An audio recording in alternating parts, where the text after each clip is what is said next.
샬롬, 기도함으로 월요일 새벽 기도 시작하겠습니다. 참 좋으신 사랑이 많으신 하나님 아버지, 주님의 은혜로 우리를 붙잡아 주시고 다시 새날을 맞이하며 하나님의 은혜를 구하게 하시니 감사합니다. 하나님, 어찌하든지 우리가 아버지와 교제하며 아버지와 영적인 교제 가운데 교통 가운데 나아가기를 원하오니 아버지, 기도할 때든지 찬양할 때든지 아버지를 예배할 때든지 또한 말씀을 볼 때든지 주의 성령님으로 충만하도록 우리를 채워주시고 말씀하여 주시며 만나주시며 위로하시며 우리의 손을 잡아 주시옵소서. 오늘도 주의 말씀을 사모합니다. DMQT를 통해서 우리가 말씀을 조금 더 깊이 바라보고 또 말씀을 묵상하는 훈련을 하고자 하오니 남이 해놓은 훈련이 아니라 내가 말씀 속으로 들어가 하나님의 은혜를 경험하도록 인도하여 주옵소서. 코로나 상황이라 할지라도 하나님과의 교제를 막지 못함을 우리가 알고 있사오니 상황에 무너지고 눌리는 것이 아니라 주의 말씀으로 인하여 힘을 얻고 자유할 수 있도록 은혜 베풀어 주시옵소서. 주님의 은혜를 기대하오며 예수님의 이름으로 기도드립니다. 아멘. 오늘 우리에게 주신 하나님 말씀은 역대하 28장 16절에서 27절까지의 말씀입니다. 역대하 28장 16절에서 27절까지의 말씀입니다. 하나님의 말씀을 받들어 읽겠습니다.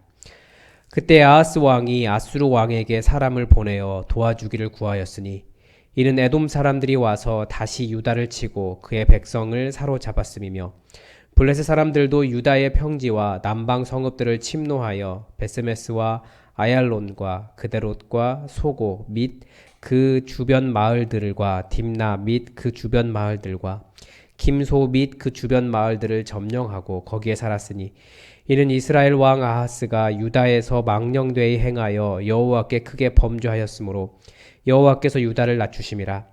아수르 왕 디글랏 빌레셀이 그에게 이르렀으나 돕지 아니하고 도리어 그를 공격하였더라. 아하스가 여호와의 전과 왕궁과 방백들의 집에서 재물을 가져다가 아수르 왕에게 주었으나 그에게 유익이 없었더라. 이 아하스 왕이 곤고할 때에 더욱 여호와께 범죄하여 자기를 친 다메섹 신들에게 제사하여 이르되 아람 왕들의 신들이 그들을 도왔으니 나도 그 신에게 제사하여 나를 돕게 하리라 하였으나 그 신이 아하스와 온 이스라엘을 망하게 하였더라.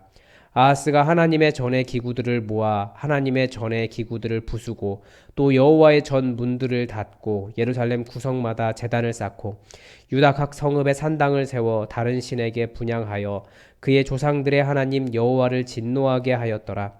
아하스의 남은 시종 사적과 모든 행위는 유다와 이스라엘 열왕기에 기록되니라. 아하스가 그의 조상들과 함께 누움에 이스라엘 왕들의 묘실에 들이지 아니하고 예루살렘 성에 장사하였더라. 그의 아들 히스기야가 대신하여 왕이 되니라. 아멘. 우리는 매일매일 하나님과 만나는 생활을 해야 합니다. 이 하나님을 만나는 생활은 여러 영적인 행위들이 있습니다. 대표적인 것이 하나님을 예배하는 것입니다. 하나님을 찬양하는 것이죠. 그리고 우리는 기도도 합니다. 그리고 말씀을 묵상하면서 하나님의 뜻을 찾아갑니다. 요약하면 우리의 경건 생활은 찬양과 기도와 하나님의 말씀을 통해서 하나님을 만나는 하나님과의 영적인 교제입니다. 그래서 우리가 찬양을 해도 하나님을 만나는 것이 되지 않으면 그것은 나를 위한 노래밖에 되지 않아요. 우리가 예배를 드려도 하나님을 만나는, 하나님 앞에 겸손하게 고개 숙이는 행동이 되지 않으면 그 예배는 하나님을 예배한 것이 아니라 내 안에 성전 뜰만 밟고 가는, 내가 예배드렸다라고 하는 자기의에 불과해집니다. 말씀도 마찬가지입니다. 말씀을 통해서 하나님의 음성을 듣고 그 음성 아래 나를 쳐서 복종시키지 않으면 그것도 나를 교만하게 하는 지식밖에 되지 않습니다. 우리의 또 일반적으로 우리의 경건 생활은 매우 수동적입니다. 교역자가 일방적으로 인도하고 일방적으로 말하게 되죠. 그러나 목자가 아무리 탁월해도 여러분 개인과 하나님과 만나는 그 영적인 과정을 어떻게 해줄 수 있는 것은 아니에요. 그래서 목사가 인도하지만 여러분은 어떻게든지 여호와 하나님을 만나기 위해서 찬양의 자리든 기도의 자리든 예배의 자리든 말씀의 자리든 여호와 하나님의 음성을 듣고 하나님을 만나고 하나님과 교제하기 위해서 적극적으로 여러분이 참여하셔야 됩니다. 그래서 지금 DMQT의 실제를 계속 진행하려고 하는데 왜 그렇습니까? 어떻게든지 여러분들이 적극적으로 말씀을 드러내고 말씀을 묵상하고 말씀을 관찰하고 하나님께서 무엇을 원하시는지 드러내기를 여러분에게 요구하는 겁니다. 목사가 다 해줄 수 없기 때문에 그래요. 여러분 직접 보셔야 돼요. 자, DMQT의 첫 번째 순서가 뭐라고요? 말씀을 관찰하는 겁니다. 말씀을 잘 보는 거예요. 지금 우리가 보고 있는 이 역대하는 이 성경도 여러 형식이 있는데 역대하는 이야기 형식입니다. 다른 본문이 나오면 다른 형식에 대한 것을 또 말씀드리겠습니다. 그래서 본문을 가장 잘 파악할 수 있는 방법은 소위 육하 원칙에 따라서 말씀을 보는 겁니다. 육하 원칙이 뭡니까? 언제, 어디서, 누가, 어떻게, 무엇을, 왜. 맞죠? 여기에 또 하나 더해서 그래서 어떻게 되었나 결과까지 이야기하면 한 7개의 관점 정도로 파악할 수 있습니다. 또 하나는 이 매일 성경이 본문의 이야기를 한 토막, 그러니까 이 육하원칙 하나만 가지고 볼 수 있도록 본문을 나누고 있는 것이 아니라 그날 본문을 어떤 분량을 한 단락 나누기 정확히 되는 그런 단락이 아니고 좀 광범위하게 제시하고 있기 때문에 때로는 단락 나누기도 필요합니다. 그래서 다시 정리하면 관찰은 who, what, where, when, why, how, so what 단락 나누기 뭐 이 정도의 관점을 가지고 이렇게 보셔야 됩니다. 자, 그러면 이 일은 지금 언제 일어난 것입니까? 오늘 본문은 여러분도 성경을 펴시고 같이 보셔야 돼요. 제 이야기만 듣는 것으로는 완전하지 않습니다. 여러분 성경을 펴고 보십시오. 언제 일어났습니까? 그때라고 되어 있습니다. 28장 16절 시작할 때 그때라고 이야기하고 있죠. 그때가 어떤 때입니까? 이제 이 그때는 좀 앞부분을 찾아봐야겠죠. 이 아하스가 왕이 되고 난 다음에 아하스의 주변으로 계속 뭐라고 할까요? 적들이 계속 침공에 들어오는 겁니다. 28장 5절, 6절 같은 경우를 봐도 5절 같은 경우를 봐도 아람 왕이 와서 유다를 쳐서 심히 많은 무리를 잡아서 다메섹으로 데리고 갔습니다. 그리고 많은 살육을 당했고요. 그리고 오늘 본문에 나와 있는 17절에 에돔 사람이 와서 유다를 쳤고요. 그의 백성을 사로잡아갔고 18절에는 블레셋 사람들도 유다 땅을 와서 유다 땅에 침공해서 거기에 살았습니다. 자, 그럼 누가? 여기서 주요 인물은 뭐 아하스도 나오고 아수르 왕 디글랏 빌레셋도 나오지만 관점은 지금 아하스 왕을 보는 거예요. 그러니까 누가? 아하스 왕이 무엇을 했습니까? 16절에 보니까 디글랏 아수르 왕에게 사람을 보내어 도와주기를 구했습니다. 왜 그랬습니까? 지금 7절 18절에 에돔 사람이 와서 다시 유다를 쳤다라고 되어 있습니다. 그리고 그의 백성을 사로잡아갔다. 그리고 18절에서는 블레셋 사람들도 유다 평지, 그러니까 남쪽이죠. 유다의 남쪽, 애굽에 가까운 남쪽의 성읍들을 치고 그 주변을 점령하고 거기 살았기 때문이다라고 가르쳐 줍니다. 그러니까 지금 도움을 요청한 거예요. 그리고 그러면 어떻게 했습니까? 방법은 아수르 왕에게 도와달라고, 디글랏 빌레셀에게 도와달라고 여호와의 전과 왕궁과 방백들의 집에서 재물을 가져다가 돈을 주었습니다. 근데 어떻게 되었습니까? 별로 유익이 없었어요. 이제 다른 것도 찾아볼 수 있죠. 어디에서 그랬냐, 이런 것들은 나중에 배경을 연구할 때 사용하기도 합니다. 별로 그렇게 전체적인 맥락에서는 중요해 보이지 않기 때문에 넘어가겠습니다. 자, 그리고 또 하나, 그래서 어떻게 되었는가에 대한 이야기가 하나 더 나오는데요. 그게 뭐냐면, 이제 22절부터 나오는 거죠. 하나님의 전의 기구들을 모아다가, 지금 단락이 바뀐 겁니다. 그러니까 단락이 한 4개 정도 있어요. 단락 구분부터 먼저 했어야 되네요. 죄송합니다. 그러니까 16절에서 21절까지 아수르 왕에게 도움을 구한 내용, 그렇지만 오히려 빼앗기게 되었다. 그 다음에 22절부터 23절까지 다메섹 왕신들에게 구한 의도와 그 결과가 무엇인가. 24절에서 25절까지 우상의 제단을 세운 아하스에 대한 것, 그리고 26절, 27절이 이제 마무리해서 한 4개 단락 정도가 되고, 첫 번째 단락, 디글랏 빌레셋에게 도와달라고 했지만 so what? 결과가 어떻게 되었습니까? 그 모든 여호와의 전과 또 방백과 자기 재산을 다 갖다 주었는데 그게 별로 효과가 없었어요. 오히려 디글랏 빌레셋이 도와주지 않고 유익이 없었더라 라고 결론을 내고 있습니다. 그게 결론이에요. 또 하나 두 번째 단락의 결론, 두 번째 단락은 뭐냐면 아하스 왕이 무엇을 했습니까? 곤고할 때에, 이제 when이 공고할 때예요. 이제 어떻게 했습니까? 더욱 여호와께 범죄했습니다. 그 어떻게 한 것이 뭡니까? 왜 그랬습니까? 자기를 친 다메섹 신들에게 제사했습니다. 그 이유는 아람 왕들의 신들이 자기를 친 것을 보니까 이 신이 더 강하구나. 그러니까 나도 도와주십시오. 라고 해서 그렇게 아람 왕들의 신을 섬긴 겁니다. 이게 두 번째 단락의 내용이고요. 세 번째 단락 24절부터 25절까지 여기에서는 역시 아하스가 뭐 했습니까? 하나님의 전의 기구들을 모아다가 모두 다 부수고 불살랐습니다. 또 하나 여호와의 전의 문들을 다 닫아버렸습니다. 그래서 그리고 또 뭐 했습니까? 예루살렘 구석마다 제단을 쌓았고요. 유다 각 성읍에 산당을 세워서 다른 신에게 분향했습니다. 그래서 어떻게 됐습니까? So what? 그래서 어떻게 됐습니까? 그의 조상들의 하나님 여호와를 진노하게 하였다. 이것이 세 번째 단락의 결론입니다.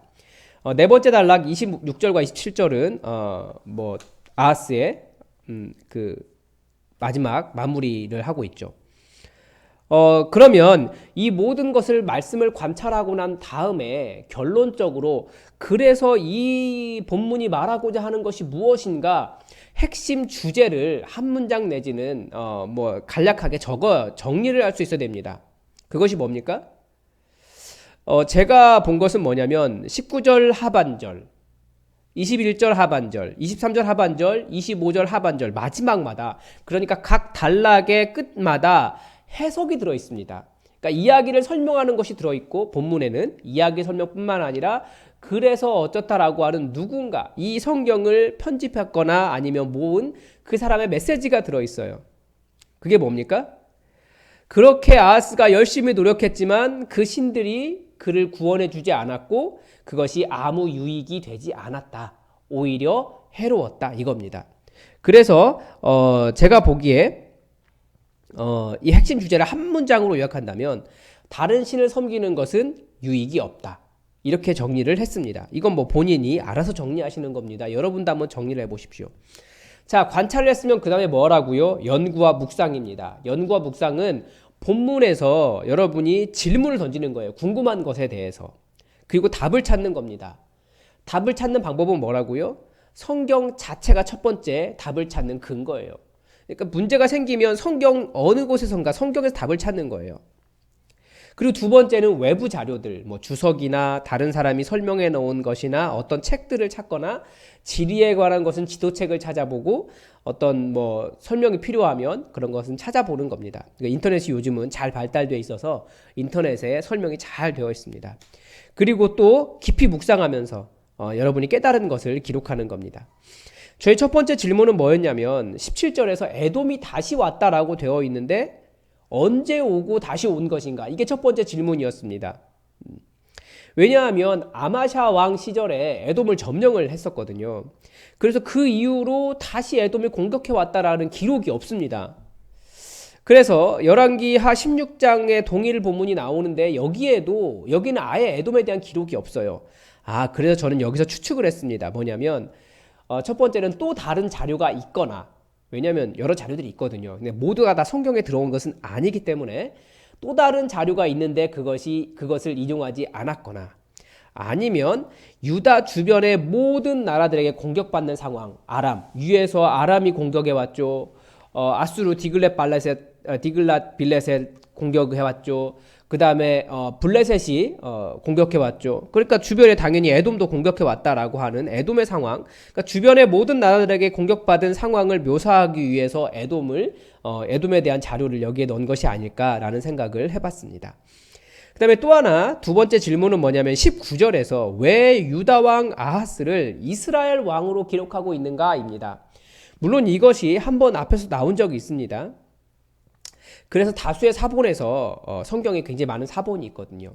사본에서 유다왕 아하스라고 수정해서 읽고 있습니다. 그러나 역대기 저자는 분명히 이 아하스를 온 이스라엘을 대표하는, 온 이스라엘의 위기를 가져온 장본인이라고 그 책임성을 강조하고 있는 것을 알 수 있습니다. 그래서 23절에서 온 이스라엘을 망하게 한 장본인으로 누구를 지목합니까? 바로 이 아하스를 지목합니다. 그러면 세 번째 질문은 왜 디글랏 빌레셋은 도와주러 와서 오히려 약탈을 했는가라는 겁니다. 이 전쟁의 이름이 뭐냐면 시리아 에브라임 전쟁입니다. 그래서 열왕기 하 15장에서 16장에서는 이 유다에게 도움을 오히려 이 전쟁이 이렇게 디글랏 빌레셀이 유다에게 도움을 주었습니다. 그러니까 북이스라엘과 아람 연합군 군대가 남유다를 공격하러 왔다가 아수르가 북이스라엘과 아람을 공격해 주니까 이 사람들이 전쟁을 하다가 그냥 돌아갑니다. 이게 열왕기하에 나와 있는데요. 그러나 이 단기적인 정치적인 승리가 진정한 승자가 되지 못한다라는 것을 가르쳐 줍니다. 이것이 이사야에서도 한 번 더 이 내용이 동일하게 나옵니다. 그래서 저는 여기서 무엇을 묵상했느냐면 첫 번째가 이 솔로몬의 성전 봉헌 기도가 역대기 전체의 어떤 그 신학적인 기조를 유지를 합니다. 뭡니까? 범죄한 백성이 하나님의 심판으로 인해서 곤경을 당할 때 어떻게 하라고요? 회개하고 하나님의 성전에서 하나님께 기도를 해야 된다. 그러면 하나님께서 있는 곳 그 하늘에서 들으시고 그 죄를 사하며 구원해 주십시오 라고 하는 것이 성전 신학, 역대기 전체에 흐르고 있는 성전 신학의 기조입니다. 그러나 아하스는 공경을 당할 때 하나님께 도움을 구하지 않았고 우상에게 도움을 구했습니다. 오히려 하나님의 전으로 가는 모든 문을 막아버렸습니다. 더구나 자기를 친 다메섹 신에게 제사하면서 도움을 구했습니다. 이 어리석음은 그에게 승리를 주실 분은 여호와 하나님이시고 그를 아람에게 넘기신 분도 여호와 하나님이시라는 것을 깨닫지 못한 어리석음입니다. 그래 나의 도움은 여호와 하나님이시라. 어쨌든 사람은 환난 가운데 하나님을 찾게 되어 있습니다. 어쩌면 하나님께서 아하스에게 주신 고난도 여호와 하나님께로 돌아오라고 하는 메시지였을 것입니다. 이것이 저의 묵상이었습니다. 그럼 전체적인 느낌이 무엇인가 이제 세 번째 느낌을 적으시면 됩니다. 그래서 모든 사람은 전 이렇게 적었습니다. 모든 사람은 유익을 찾는다. 아하스가 주변의 모든 대적으로부터 공격을 받으며 자신을 도와줄 자로 아수르, 디글랏 빌레셋이나 다메섹의 신들을 찾은 행위도 유익하게 하기 위함이었다. 그러나 본문은 16절, 20절, 23절에서 계속해서 도와주기를 이라는 어구를 반복적으로 사용하고 있다. 그만큼 아하스는 또 연약한 왕이었는지 모르겠다. 그러나 방법이 틀렸다. 세상에 도움이 될 만해 보이는 것들이 많이 있다. 그러나 진정한 도움은 여호와 하나님께 있다. 그런데 사람들은 왜 하나님을 찾지 않을까? 눈에 보이지 않기 때문일 것이다. 이것이 우리의 믿음의 시험이다. 우리는 보이지 않는 하나님을 섬긴다. 그러나 가장 강력한 능력이 있으신 분이시다. 보이면 정성을 들일 수도 있고 보이면 외양을 꾸밀 수도 있다. 그러나 보이지 않기 때문에 오히려 우리의 온 마음과 진심과 진정을 다 드려야 할 것이다. 아하스의 유익하지 않음은 온 이스라엘을 위기에 빠지게 했다. 지도자가 하나님께 어떤 자세인가에 따라 공동체 전체의 운명이 좌우될 수 있다. 이렇게 저의 느낌을 적었습니다. 그리고 마지막으로 이제 적용입니다. 그래서 제가 지난 금요일 날 적용을 어떻게 하는 것이 좋을까라고 해서 일기를 적어보라고 말씀을 드렸습니다. 왜냐하면 일기에, 그러니까 여러분의 큐티책에 보통 적을 수 있는 공간이 있잖아요. 거기에 여러분의 일기를 적어보십시오. 그러면 어떻게 말씀을 적용할지 나옵니다. 제가 한번 해보겠습니다. 오늘도 아침에 일어나면서 할 일을 잔뜩 기록해 놓았다. 오늘 하루 일정, 일주일간의 일정, 한 달 계획, 다음 달 계획까지 기록했다. 해야 하는 일, 하고 싶은 일들이 잔뜩이지만 거의 잘 해내지 못한다. 왜냐하면 하루하루의 루틴이 버겁게 다가오기 때문이다. 나의 하루 루틴에서 가장 중요한 일은 새벽 설교를 쓰고 녹화하는 일이다. 오전 시간을 다 잡아먹는다. 그러나 이 일의 사명감을 가지고 최선을 다해야 하는 이유는 분명하다. 아하스가 하나님의 도움을 구하지 않고 오히려 하나님의 전 문들을 다 닫아 하나님을 찾지 못하게 하였다. 우리 교회도 현재 비대면 예배를 드리는데 이 매일 새벽 말씀이 드려지지 않으면 정말 성전 문이 닫히는 상황이 될 것이다. 또한 하나님의 말씀을 묵상하면서 이 어려운 상황에서 진정으로 우리를 유익하게 하실 수 있는 진정한 도움이 여호와 하나님이시라는 것을 다시 깨닫는다. 또한 이 일을 통해서 내가 누구인지 깨닫게 된다. 내가 다른 사람이 아니라 이 교회의 담임 목사이기 때문에 주어진 일이다. 아하스 왕이 유다 왕이었지만 성경은 그를 온 이스라엘의 왕으로 기록하여 그가 가진 책임감, 그가 서 있는 그 지위의 의미를 가르쳐주고 있다. 그가 온 이스라엘의 왕이기 때문에 더욱 여호와 하나님을 섬기는 일에 최전선에 서 있어야 했다. 마찬가지로 말씀의 등불을 밝히는 일은 이 교회의 담임 목사에게 주어진 최우선의 사명이다. 아하스는 온 이스라엘이 여호와 하나님을 찾는 데 도움이 되지 못했다. 다메섹의 신들을 섬겼고 예루살렘 곳곳에 제단을 쌓았고 온 유다 각 성읍에 산당을 세워 여호와 하나님을 떠나게 했다. 온 이스라엘을 대표하는 왕으로서 낙제점이다. 영적인 파수꾼의 역할은 하나님을 떠나게 하는 것이 아니라 사람들에게 하나님을 알게 하고 하나님을 만나게 하는 일일 것이다. 담임 목사로서 DMQT의 방법을 통해 모든 성도들이 여호와 하나님의 말씀을 묵상하고 매일매일 말씀과 함께 하나님과 적극적으로 영적인 교제를 나눌 수 있도록 더 열심히 도와야겠다. 이게 이제 제가 이 큐티를 마무리하면서 저의 적용으로 쓴 것입니다. 무슨 말이냐면 이 아하스 유다 왕이라고 되어 있지만 이스라엘 전체의 왕이라고 불린 이 사람이 그 예루살렘뿐만 아니라 유다뿐만 아니라 이스라엘 전체의 영적인 상황을 책임지는 사람이었습니다. 그 사람이 여호와 하나님을 섬기지 않으면 여호와 하나님을 모든 백성이 하나님을 모르게 됩니다. 그리고 하나님을 떠나게 되고 결국은 고통당하게 됩니다. 그래서 그 일을 가장 먼저 감당해야 될 사람이 바로 담임 목사라고 하는 것을 깨달았다라는 겁니다. 그래서 더 열심히 새벽에 여러분에게 말씀을 적용하고 말씀을 분석하고 말씀을 묵상하고 말씀을 적용하고 하는 일들을 가르쳐야겠다라는 겁니다. 여러분도 또 여러분에게 적용되는 것이 있을 겁니다. 한번 일기를 써보시면 하나님의 말씀이 또 여러분에게 적용이 될 것입니다. 기도하겠습니다. 하나님, 오늘 아하스를 통해서 아하스가 하나님을 떠난 그 모든 일들을 통해서 우리가 누구인지, 하나님의 백성으로 사는 것이 무엇인지, 하나님의 백성이 어떻게 하나님을 섬겨야 하는지 다시금 보게 됩니다. 하나님, 우리 각자의 상황이 다르지만 우리가 또 하나님의 교회를 대표하며 성도로서 그리스도인으로서 부족하지 않도록 그 대표성을 가지고 있다는 것을 깨달아 알 수 있도록 우리를 인도하여 주시고 하나님을 의지할 때에 우리에게 어떠한 승리가 있는지 우리 삶에 오늘도 드러내어 주시옵소서. 주님, 우리를 주님의 평안으로 인도하시며 이 코로나 바이러스 상황을 넉넉하게 이길 수 있도록 믿음의 능력을 더하시기를 간절히 원하오며 예수님의 이름으로 기도드립니다. 아멘. 여러분, 교회 공동의 기도 제목 가지고 함께 기도해 주십시오. 우리 교회가 말씀을 삶으로 써가는 교회를 표방하면서 교회를 세워가고 있는데 여러분, 우리 교회가 정말 말씀을 깊이 묵상하고 우리 모두가 다 말씀을 알고 여호와 하나님을 제대로 섬기는 그런 백성들 될 수 있도록 이 교회를 위해서 기도해 주십시오. 그리고 우리가 모이지 못하는 상황이 길어지면 사실 교회는 모여야 됩니다. 그래서 길어지지 않도록 이 나라를 속히 이 모든 코로나 상황을 잠잠하게 해달라고 여러분 기도해 주십시오. 여러분 또 말씀을 준비하고 말씀의 등불로 서 있는 최철규 목사를 위해서 여러분 중보해 주시기 바랍니다. 저의 유익 때문이 아니에요. 여러분의 유익 때문이에요. 여러분에게 말씀의 은혜가 드러나도록 정말 설교 잘하고 말씀 잘 묵상하고 삶이 정의롭고 하나님의 뜻을 이루는 그런 목사 될 수 있도록 목사를 위해서 여러분 중보해 주시기 바랍니다. 또 우리 모든 성도들 함께 얼굴 보지 못하지만 그래도 그 있는 곳에서 하나님을 잘 섬기며 온전한 생활할 수 있게 해달라고 성도로서 살 수 있게 해달라고 지켜달라고 여러분 성도들을 위해 중보해 주시기 바랍니다. 다 함께 기도하겠습니다.